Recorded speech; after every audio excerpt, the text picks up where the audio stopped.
Mary stood at the edge of the crowd, one hand resting protectively on her pregnant belly, the other clenched around a single dollar.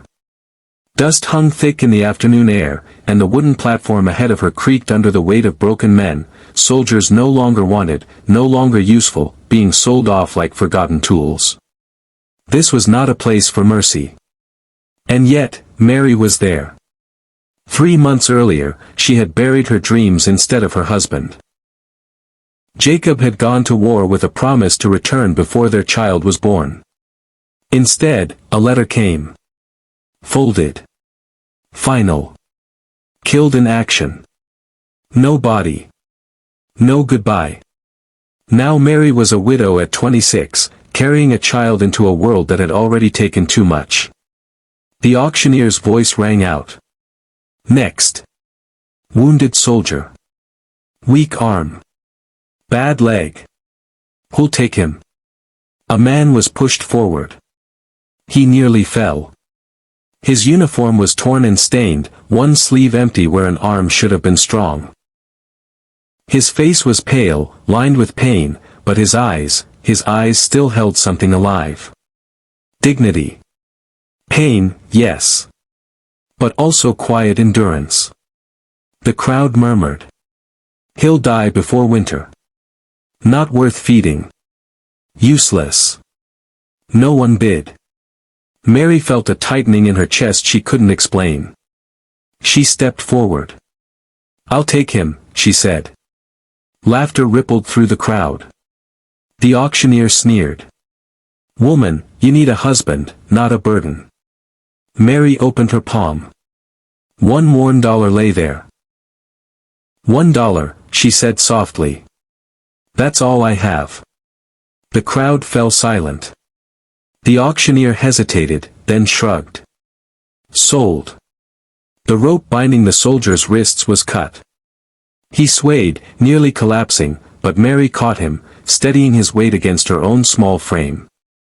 Easy, she whispered. For the first time, he looked at her closely, and his breath caught. Mary's cabin sat at the edge of the land she once worked beside Jacob. It was small, worn, but warm. She helped the soldier inside, cleaned his wounds, and gave him water.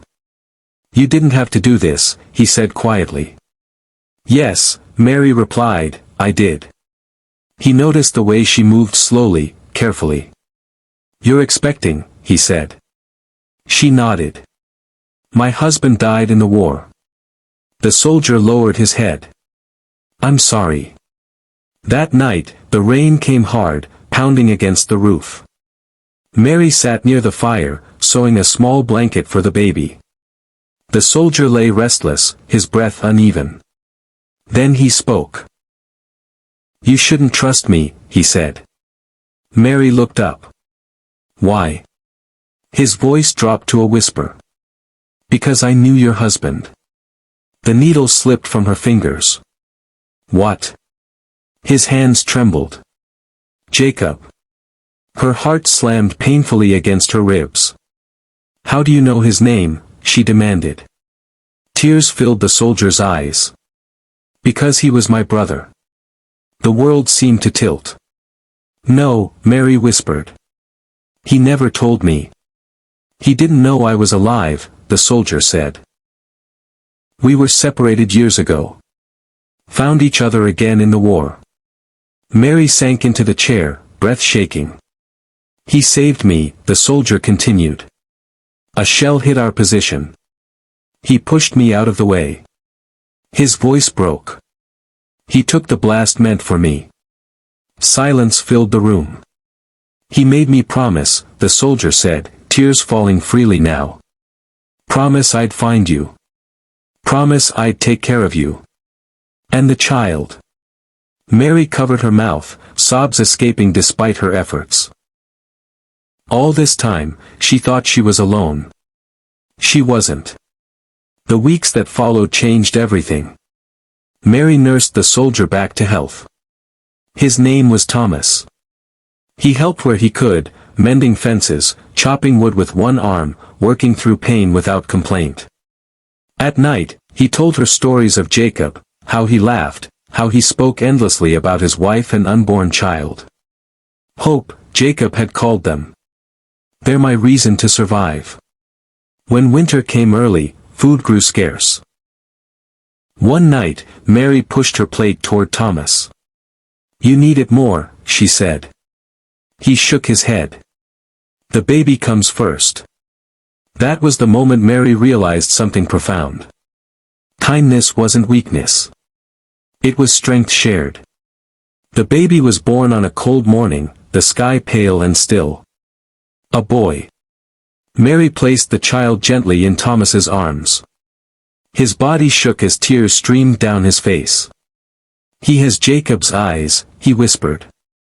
"I know," Mary said softly. "I'll stay," Thomas said. "If you'll let me.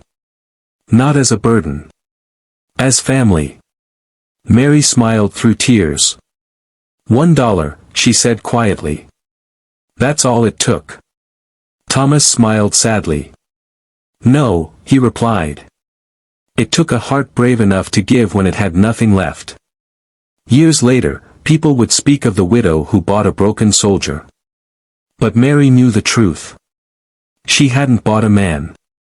She had chosen compassion when the world chose cruelty. And in doing so, she gained not just survival, but hope, family, and a future stronger than loss. Because sometimes, the smallest act of kindness carries the power to change everything.